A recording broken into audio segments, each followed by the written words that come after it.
My name is Salman Qureshi. If someone had asked me 5 years ago who I trusted more than anyone else in the world, I wouldn't have hesitated for a second. My parents. I truly believed that even if the entire world turned against me, my own mother and father would never take away what was rightfully mine. But I was wrong. Terribly wrong. I still remember that day as if it happened yesterday. It had been only 1 week since my grandmother passed away. I was sitting quietly on the front porch of her old house, the same porch where she used to enjoy her evening tea every day. The scent of jasmine still drifted through the air, but the house no longer felt alive. Every room echoed with silence. As I sat there lost in memories, a white luxury SUV pulled into the driveway. My father stepped out first, then my mother, then my older sister, Sarah. There was very little grief on their faces. Instead, they looked unusually serious. My father walked straight toward me. "Salman, we need to talk." I nodded without saying a word. We all sat down in the living room. After a long silence, my father placed a file on the coffee table. "These are some documents," he said calmly. "Just sign them." I frowned. "What documents?" My mother smiled, as if it were the most natural thing in the world. "We're transferring ownership of the house back to the family." Confused, I opened the file. The very first page made my heart pound.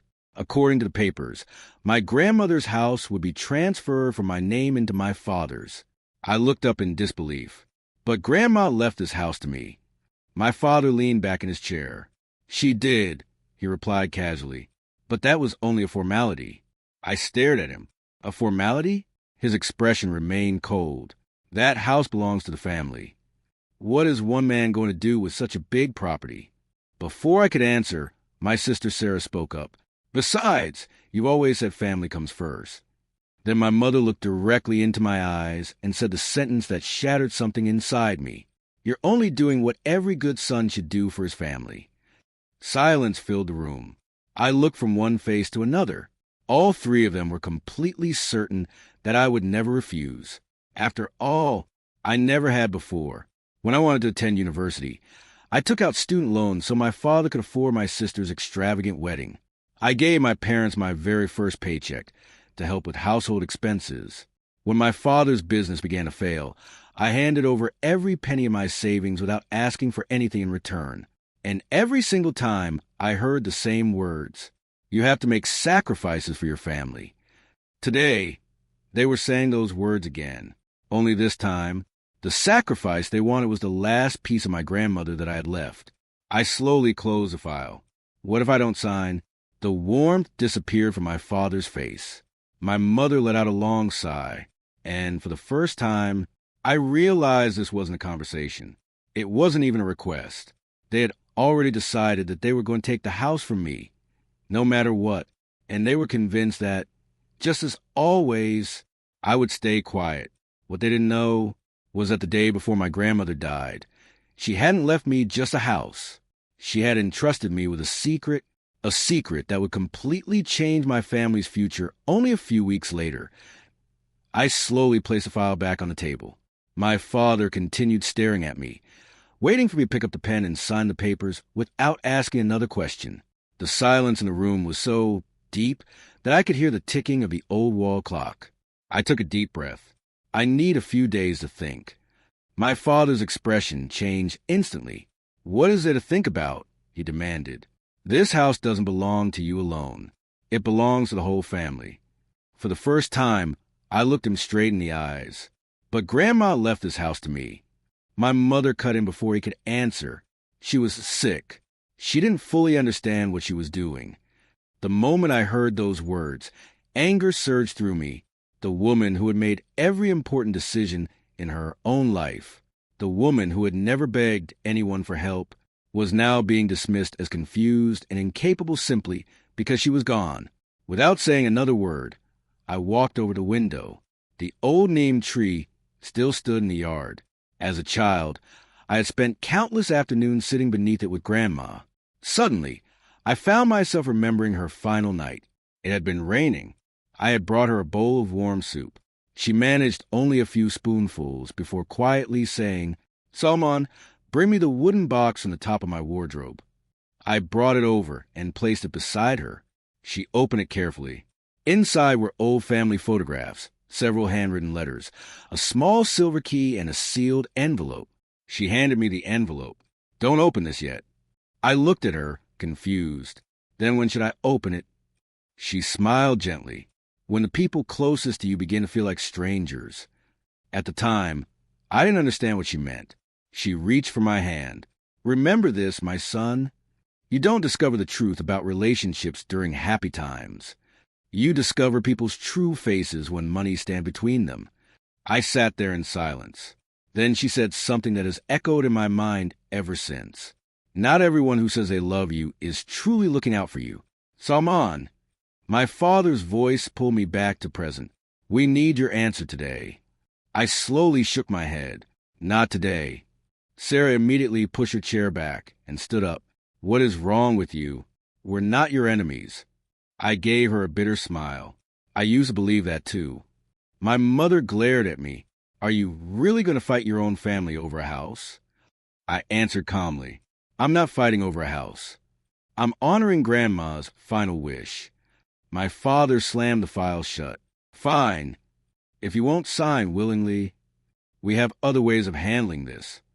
Without another word, he walked toward the door. My mother and Sarah followed behind him. The front door slammed shut. The house fell completely silent. I stood there for several moments before slowly walking toward Grandma's bedroom. Everything was exactly as she had left it. Her reading glasses rested on the bedside table. Her Quran lay beside her prayer mat and on top of the wardrobe. The same wooden box was still there. I carefully lifted it down. The silver key was still inside. So was the sealed envelope, the one Grandma had told me not to open until the right time. My hands trembled as I carefully broke the seal. Inside was a single handwritten letter. The moment I read the very first line, it felt as though the ground had disappeared beneath my feet. "If you are reading this letter, it means that after my death, your own family has tried to take my house away from you." My heart began pounding. Grandma had known. She had known all along. And that was only the first sentence of her letter. My hands were trembling. I took a deep breath and unfolded Grandma's letter. "My dear Salman, if you're reading this letter, then my greatest fear has come true. I know that after I'm gone, some people will stop seeing this house as a symbol of love and start seeing it as nothing more than a valuable piece of property. They may try to manipulate you emotionally. They may make you feel guilty. They may even convince you that sacrificing everything for your family is your greatest duty. But always remember one thing. Sacrifice is never meant to come from only one person. When the same person is expected to sacrifice over and over again, that's no longer family, it's exploitation." Tears filled my eyes. Every word felt as though Grandma were sitting beside me, speaking directly to me. I continued reading. "There is a small iron lockbox hidden beneath the wardrobe. The key is inside the wooden box. Open it when the time comes. And remember, trust no one too quickly, even if they share your blood." I immediately grabbed the small silver key and walked toward the wardrobe. At the bottom was a wooden panel I had never paid attention to before. I carefully lifted it. There it was, a small iron lockbox. My heart started racing. I inserted the key. Click. The lock opened. Inside were several old files, a blue diary, a stack of photographs, and a business card. It read, "Harris Mahmood, Senior High Court Attorney." Tucked beneath it was a handwritten note. "Salman, if you made it this far, go see Mr. Harris immediately. He knows everything." I glanced at my watch. It was 5 o'clock in the evening. Without wasting another second, I dialed the number on the card. He answered on the second ring. "Hello, this is Harris Mahmood." I hesitated. "My name is Salman Qureshi. I'm Nazreen Begum's grandson." Silence. Then I heard him exhale softly. "So you finally called." I frowned. "You were expecting me?" A faint smile entered his voice. "Your grandmother told me that if Salman ever called, I should know the time had finally come." A chill ran through my body. "Can I meet you?" "Come today," he replied immediately. The sooner, the better. An hour later, I was sitting in his office. The walls were lined with legal certificates. Stacks of case files covered his desk. Mr. Harris reached into a cabinet and placed a thick folder in front of me. Across the front were bold words: Last Will and Testament, Nazreen Begum. He looked at me carefully. Salman, have your parents already started trying to transfer the house into their names? I stared at him. How do you know that? He sighed. Because your grandmother warned me years ago that this day would eventually come. Every passing minute seemed to reveal another secret. He opened the file. This is the original will. I examined each page carefully. Every signature belonged to my grandmother. The witnesses had signed as well. Everything had been prepared legally and properly. Then he turned to the final page and slid it toward me. This clause was written specifically for you. I began reading. Within seconds, I could barely breathe. Grandma hadn't simply left the house to me. She had added a legal condition, one that could destroy my parents' entire plan in a single moment. I slowly looked up at Mr. Harris. Is this really valid? He nodded confidently. Yes, Salman. And your parents still have no idea this clause even exists. I sat there in complete silence.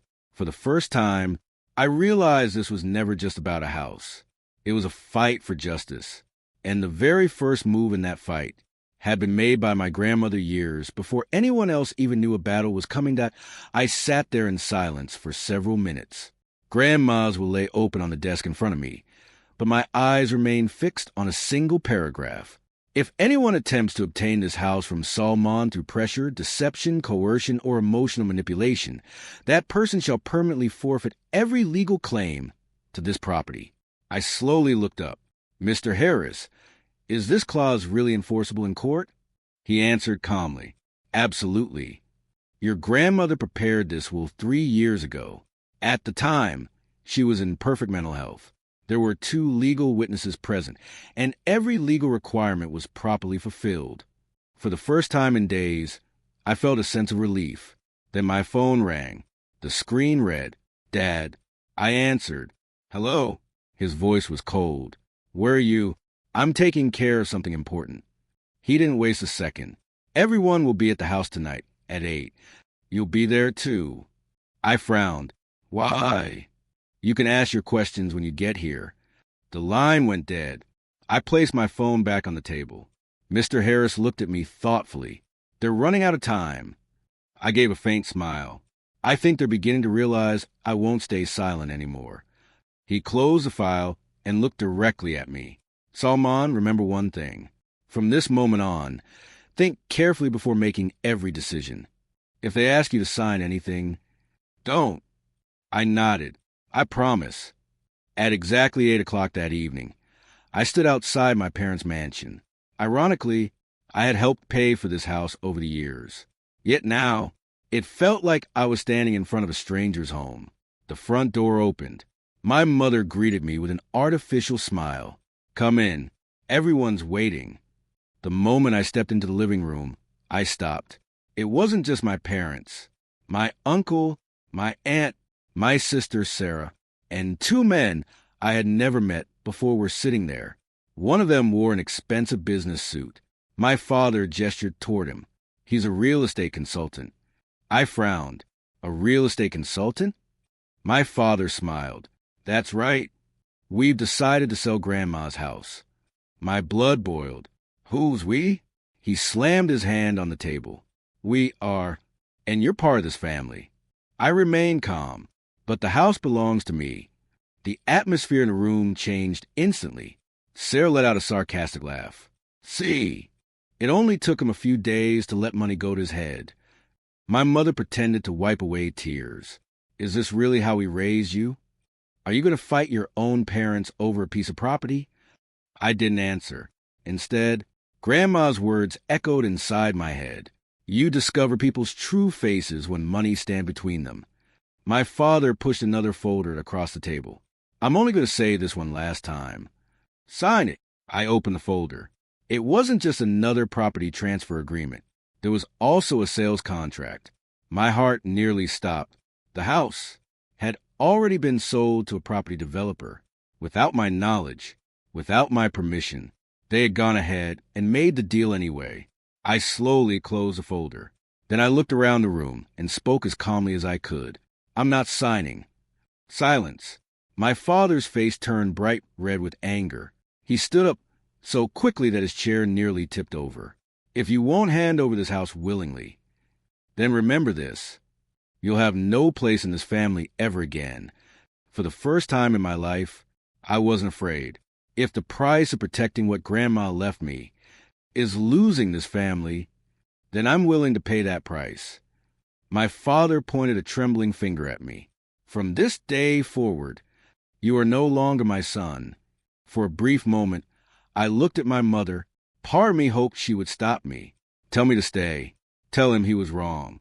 Instead, she lowered her eyes and said nothing. I turned around and walked out of the house without another word. The moment I stepped outside, my phone rang again. It was Mr. Harris. I answered immediately. He spoke only one sentence. "Salman, get to your grandmother's house right now. Someone has tried to break in." My heart began pounding. I jumped into my car and started the engine. At that moment, I realized the real battle had only just begun. That I never took my foot off the accelerator. It was already 9:30 that night. The streets were almost deserted, but with every passing second, my heart beat faster.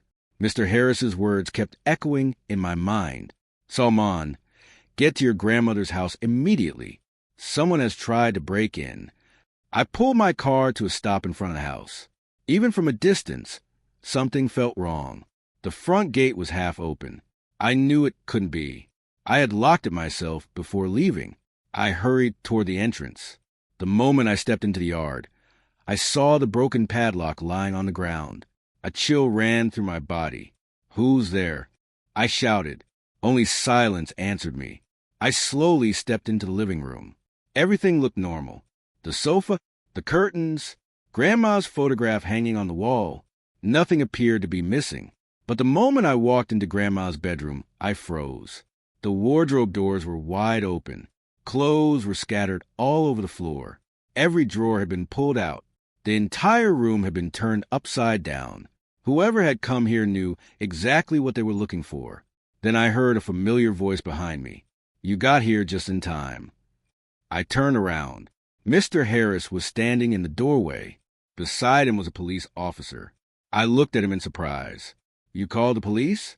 He pointed toward the broken lock. "This isn't an ordinary burglary. This was a planned, illegal break-in." The officers immediately began examining the house. They photographed every room, collected fingerprints, recorded video evidence. I stood there silently, watching everything unfold. A few minutes later, a constable came running inside.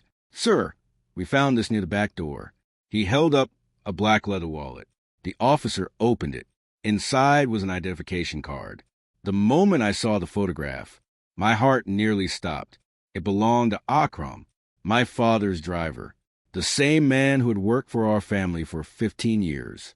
Without thinking, I blurted out, "How could his wallet end up here?" Mr. Harris looked directly at me, perhaps because someone sent him. Just then, the police officer's phone rang.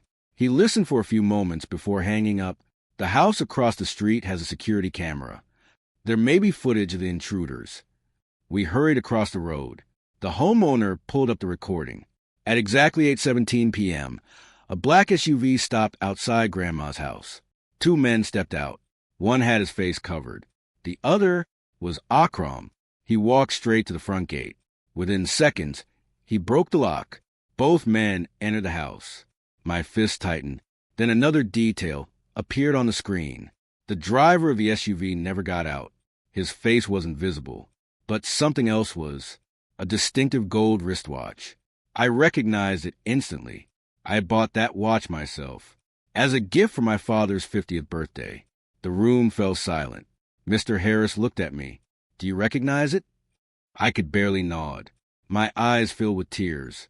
I couldn't believe it had come to this. My own father had gone so far as to arrange a break-in, just to get his hands on Grandma's house. A moment later, the police officer spoke again. "Nothing valuable appears to be missing, which means they weren't looking for money or jewelry. They came here searching for one specific thing. I knew exactly what it was. Grandma's lockbox, her will, the confidential documents she had hidden away. What they didn't know was that every original document was already safely in Mr. Harris's possession. Mr. Harris looked at me with quiet confidence. Salman, the game has changed. From this point forward, you're no longer defending yourself. It's time to fight back. For the first time since Grandma passed away, I didn't feel helpless. I felt stronger than ever, because now I had more than the truth. I had evidence. Evidence powerful enough to expose my parents' entire scheme in court. And they still had no idea that the biggest mistake they had made had been captured forever by the silent eye of a security camera. The courtroom was completely silent. My father sat in the front row. The confidence he once carried so effortlessly was gone. My mother kept rubbing her hands nervously. My sister Sarah sat with her eyes fixed on the floor. And me, I stood quietly, holding a framed photograph of my grandmother. This case had never been just about a house. It was about the trust that my own family had broken years ago. The judge entered the courtroom. Everyone rose to their feet. After the formal proceedings, Mr. Harris stood up. He presented my grandmother's original will to the court. Then the security camera footage was played. The courtroom fell into complete silence. The video clearly showed my father's driver, Akram, breaking the lock and entering Grandma's house in the middle of the night. A few moments later, the black SUV appeared on the screen. Mr. Harris turned toward me. "Whose watch is that?" I answered without hesitation. "I gave that watch to my father as a gift for his 50th birthday." Whispers spread throughout the courtroom. My father's attorney tried everything he could to dismiss the footage as insignificant. He failed. Then Mr. Harris presented the handwritten letter my grandmother had left behind. The letter clearly stated that if anyone pressured Salman, manipulated him, or attempted to force him into surrendering the house, that person would permanently lose every legal claim to the property. The judge carefully reviewed every document. After several long moments of silence, he delivered his ruling. According to this court, the last will and testament of the late Nazreen Begum is fully valid and legally enforceable. Mr. Salman Qureshi is the sole lawful owner of the property. The court also orders a full criminal investigation into the illegal break-in and the attempted unlawful seizure of the property. The moment the verdict was announced, my father finally broke. For the first time, he looked at me. There was no pride left in his eyes, only regret. When the hearing ended, he slowly walked toward me. For a long time, he couldn't speak. Finally, in a quiet voice, he said, "Salman, we made a terrible mistake." It was a sentence I had waited years to hear, but strangely, it brought me no satisfaction. I looked at him calmly. "Dad, the day you saw me as property instead of your son was the day our relationship truly ended." My mother began to cry. Sarah apologized as well. I didn't seek revenge.